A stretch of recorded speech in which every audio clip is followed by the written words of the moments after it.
Have you ever noticed how almost everyone seems to carry the exact same picture of retirement in their head?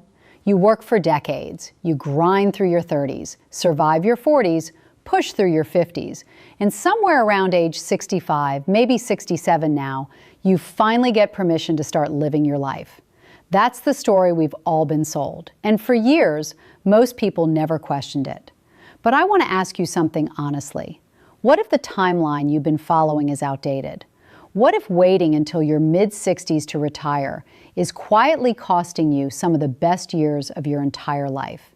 Because after years of watching people prepare for retirement, one thing becomes painfully clear. The biggest retirement regret people have usually isn't, "I wish I saved more money." It's, "I wish I had retired sooner." And that regret hits hard, because time is the one thing you can never earn back. Now, there's one age that almost nobody talks about enough, even though it can completely change the way you think about retirement. And that age is 59 and a half. Not 65, not 67, not someday, 59 and a half. And if you're somewhere in your 50s right now, this conversation could completely reshape how you look at the next chapter of your life. Because this isn't just about money. It's about energy, freedom, health, joy, purpose, and protecting the healthiest years you still have left. The truth is, most people underestimate something incredibly important. We know we won't live forever, but what we really fail to understand is this: we won't feel strong forever either. That's the part people don't talk about enough. There's actually research from Stanford Medicine showing that humans tend to experience major waves of aging at certain periods of life, especially around the mid-40s and then again in the early 60s. Now, of course, everyone ages differently. Some people feel incredible at 75. Others start slowing down much earlier. But if you're 55 today and feeling healthy, active, energized, mentally sharp, it's very easy to assume that version of yourself will always be there. I hope it is. I genuinely do. But life doesn't always work that way. And that's why retirement timing matters more than most people realize. Because retirement isn't only about how much money you have. It's about what kind of life your money can still buy you while your body, mind, and spirit are capable of fully experiencing it. That changes everything. Now let's talk about why 59 and a half matters so much. Because this age isn't random. It's one of the most important financial turning points in your life. Before age 59 and a half, if you pull money from retirement accounts like a 401k or IRA, you generally face a 10% early withdrawal penalty on top of regular taxes. That penalty keeps many people psychologically trapped. Even people who technically have enough money to retire feel like they can't touch their savings yet. But then something important happens at 59 and a half. That penalty disappears. Suddenly, your retirement accounts stop feeling like locked vaults for some distant future and start becoming accessible tools for building the life you want now. That shift is massive. And yet most people completely overlook it because society keeps conditioning us to think retirement begins somewhere in the mid-60s. But why? Why should someone with enough savings, enough planning, and enough discipline continue spending some of their healthiest years sitting in traffic, answering emails, attending meetings they no longer care about, and postponing their life for another 5 or 6 years? That question deserves a real answer. And here's where things get interesting. A lot of people think they need an enormous fortune to retire safely. Maybe you've heard this before. You need at least $2 million, or you can only withdraw 4% per year, or you need 25 times your annual expenses saved before you can retire. These ideas became deeply rooted in retirement planning for decades. But many people don't realize where those rules came from. The famous 4% rule was based on historical studies designed with extremely conservative assumptions. And conservative can be good, but sometimes people become so focused on never running out of money that they accidentally run out of life first. That's the hidden danger nobody talks about. You see, retirement isn't a perfectly engineered math equation. Life isn't static. Human beings adapt. We adjust spending, we change priorities, we make smarter choices over time. And more recent research has shown that many retirees following ultra-conservative withdrawal strategies actually end up dying with far more money than they ever needed. Think about that. People sacrificed years of freedom, years of travel, years of experiences, years with loved ones, only to discover later that they probably could have retired earlier anyway. That realization is emotional, because nobody gets those years back. And this is where the conversation becomes deeply personal. I've seen people delay retirement just one more year over and over again. One more year turns into 3, then 5, then suddenly they're 67, and they finally retire, only to realize they no longer have the same energy they once had. Their knees hurt more. Their confidence traveling alone feels different. Their excitement feels quieter. Their health has changed. And sometimes life delivers something even harder: a diagnosis, a surgery, a loss, a limitation they never saw coming. Now listen carefully. I'm not saying people shouldn't plan responsibly. Absolutely they should. This is not about recklessness. This is about balance. There's a difference between being financially secure and endlessly postponing your life because fear convinced you there's never enough. That's an important distinction, because fear has a way of moving the goalpost forever. You save $1 million, then suddenly you think you need 1.5, then 2 million, then maybe more. And all the while, your healthiest years keep slipping away quietly in the background. That's why I believe retirement planning should never be based purely on spreadsheets.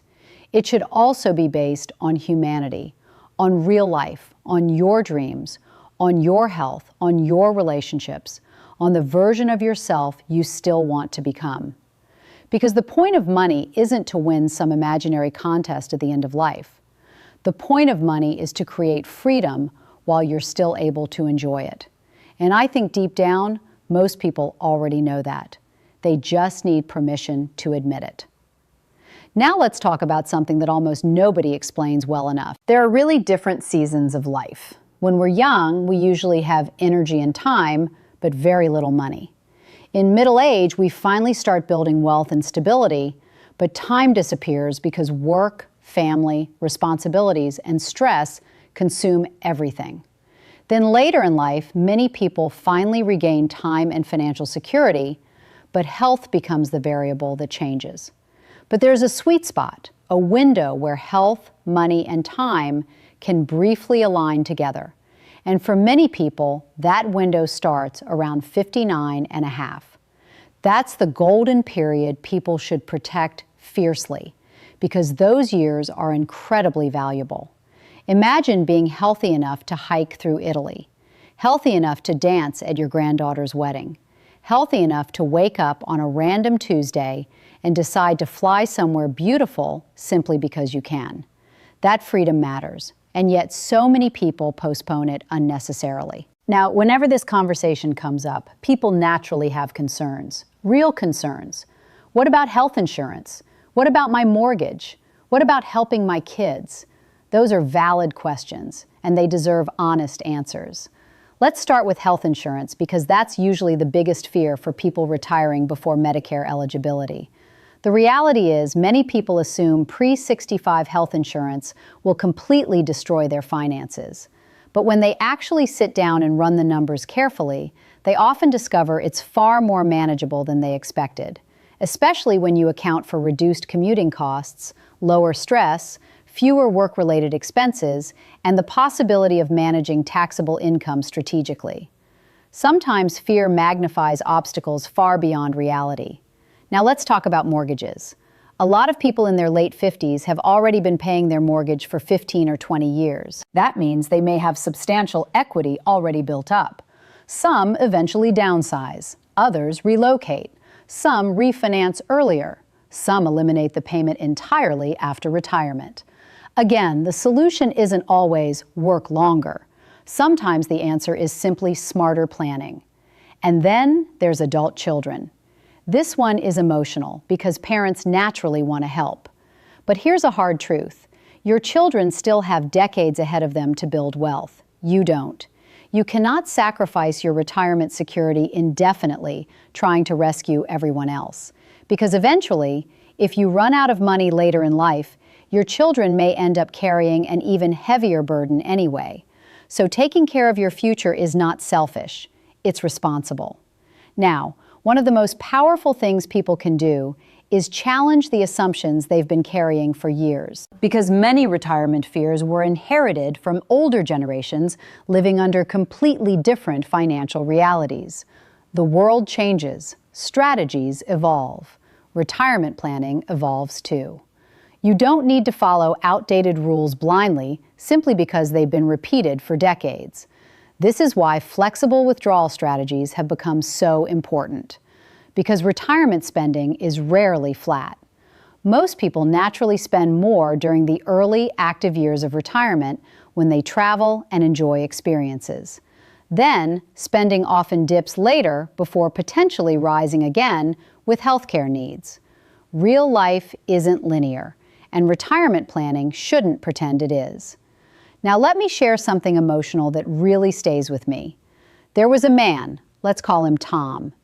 Tom kept delaying retirement, not because he hated the idea of retiring, not because he lacked money, but because he wanted a little more safety. Just one more year, then another, then another. 3 years passed that way. Finally, he retired in his early 60s, and not long afterward, he admitted something heartbreaking. I wish I had done this sooner. But what struck him most wasn't the money. It was the energy difference. He realized the gap between age 59 and 62 felt much larger physically than he expected. That surprised him. And honestly, it surprises a lot of people because aging doesn't always happen gradually. Sometimes it feels sudden. You wake up one day and realize your body negotiates differently now. That's why your healthiest years are priceless, and protecting them matters. I think society accidentally trained people to worship delayed gratification endlessly. Work now, wait later. Sacrifice now, enjoy later. But eventually, later becomes uncertain, and there has to be a balance. Because retirement is not simply an escape from work. At its best, retirement is a transition into deeper living. It's finally having space to reconnect with yourself, to rediscover curiosity, to strengthen relationships, to volunteer, to mentor, to travel slowly instead of rushing through airports on business trips, to sit outside in the middle of the afternoon without guilt, to wake up without an alarm, to remember who you are beyond your career title. That's powerful. And honestly, some people are scared of retirement because they've spent decades tying their identity entirely to productivity. But you are more than your job. You are more than your paycheck. And sometimes the second half of life becomes the most meaningful chapter precisely because you finally have the time to live intentionally. Now, does this mean everyone should retire at 59 and a half? Of course not. Some people love their work deeply. Some want to continue working part-time. Some are entrepreneurs who never fully retire. That's wonderful. This conversation isn't about forcing everyone into one path. It's about giving people permission to question assumptions and think more intentionally about time. Because time is your most valuable asset. Not money, time. Money can be rebuilt. Time cannot. And once people truly understand that emotionally, not just intellectually, everything starts to shift. Suddenly, retirement stops feeling like a distant finish line and starts feeling like a design choice, a life choice, a freedom choice. And maybe the biggest lesson in all of this is realizing that retirement planning is ultimately about alignment. Aligning your finances with your values, aligning your time with your priorities, aligning your remaining years with the life you genuinely want to experience, not the life society expects you to postpone endlessly. So if you're approaching your late 50s, here's what I want you to do. First, stop guessing. Build a real retirement plan. Not a vague idea, not random internet advice, an actual plan. one that includes taxes, investments, healthcare, withdrawal strategies, inflation, and multiple what-if scenarios. Second, challenge the fear-based assumptions you've been carrying around for years. You may not need as much as you think. And third, stop viewing retirement purely through the lens of money. View it through the lens of life. Ask yourself, how many healthy years do I realistically have left? What experiences matter most to me? Who do I want more time with? What kind of memories am I still hoping to create? What dreams have I delayed for too long? Those questions matter just as much as any financial projection ever will. Because in the end, nobody wins by dying with the biggest portfolio. The real victory is building a life you actually got to live, fully, deeply, meaningfully, while you still could. And maybe, just maybe, the real definition of wealth isn't how long you worked. It's how much life you were brave enough to experience before time quietly slipped away.